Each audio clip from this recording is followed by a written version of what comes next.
the Stone Dojo and the Snow Dojo.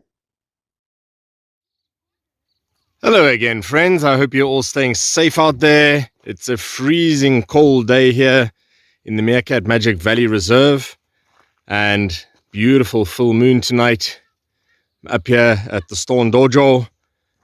Just to give you a little view of the area at the moment, we have had rainfall recently, and officially winter is here. Some of the wild bird sounds in the background.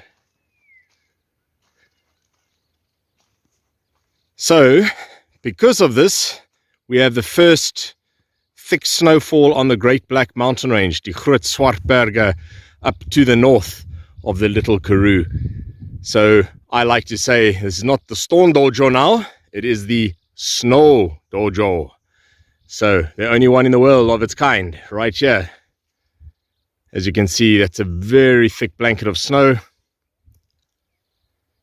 Many parts of the Western Cape of South Africa, temperatures have been plummeting to under 0 degrees centigrade, and that may seem pretty warm for many places in the world which get much, much colder than that. However, bear in mind the temperatures here go over 45 degrees centigrade, so it's a massive drop in temperature.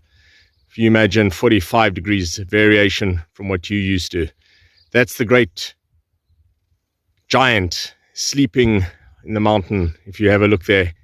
And he's the old man of the mountain, some people call him too. You can see there's the forehead there on the left, the eyelash, the nose, the mouth, and he's lying flat basically, crossing his hands. So a very, very famous landmark now. It's also in my book, Meerkats, for anybody who knows it. And of course, I have filmed the meerkats with that backdrop as well, with the snow behind them. The very first photographs in history of wild meerkats with mountains and snow behind them. Previously, most people expected to see meerkats with Kalahari sand dunes from other research I've done there. So this is the backdrop for this beautiful Meerkat Magic Valley. And when the breeze blows from up there, it gets seriously cold here.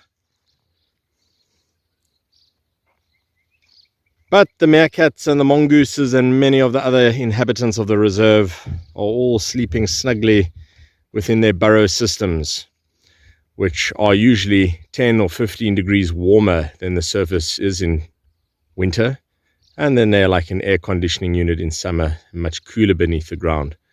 Beautiful blanket for them. And that's because of the specific soil that occurs in this valley. Looking down to the south, that is the Otanuco mountain range. The barrier between us and the garden route, die Tuinroute. We'll find Neisner, Plettenberg Bay, Mossel Bay, Dana Bay, etc. The sea, just over 80 kilometers away. It's beautiful looking off into the Meerkat Magic Valley area. And it's stunning sight of the full moon. There'll be spring tides, high tides at the coast. Some people were up on the Great Black Mountain Range today and recently making snowmen. And children have been playing up there. It's difficult to imagine that the semi-desert ecosystem can transform like that. Quite incredible. So again, some beautiful aesthetics out here today. Midday, it was too bright, the albedo, the reflection on the mountains, to get any of the footage. It didn't look like there was any snow there. That's how much the light can change. And there you can just see the sunset about 20 minutes ago. And it will stay light for quite some time because of the full moon. And of course all the reflection from the snow. It will be casting shadows.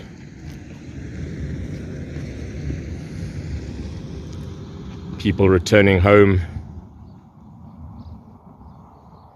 It's a very peaceful time of the day. The birds have already returned to the trees for their roosting. Of course, this is also when many of the predators come out. It's looking down at the research base there.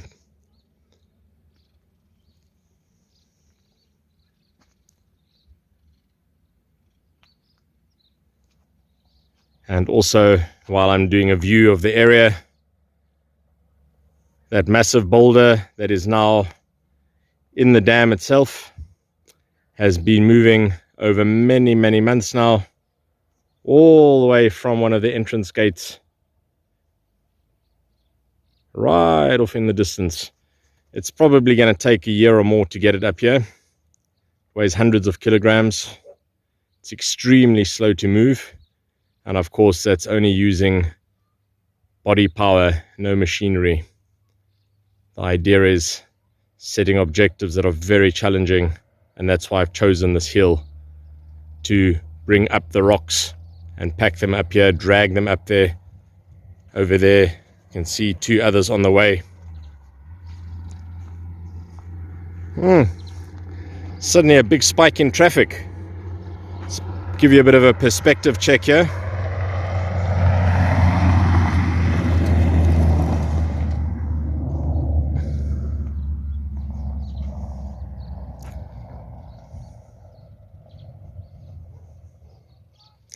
It's usually very quiet at this time of the day.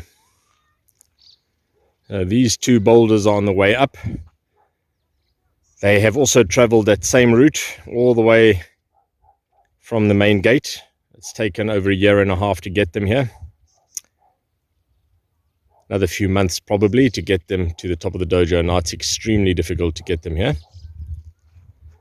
Having a look down towards the river system, which is mainly dried up now, and it's also one of the reasons I'm filming this, because very soon the snow melt from that Great Black Mountain range will be flowing strongly, causing flooding of this entire riverine ecology, replenishing all the thirsty creatures who are waiting there, the crabs, the frogs, the fish hiding in the mud, and the last few remnants of water in the tiny pools that are left behind in the shade.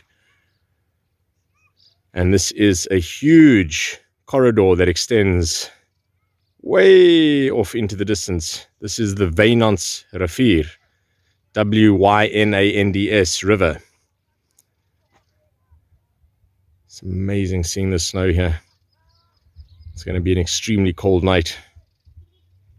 As it is, I'm wearing many jackets, many pairs of long pants, gloves. So, wherever you are, I hope you stay safe. There's so much beauty around us if we just take the time to appreciate it. Until next time, friends, all the best.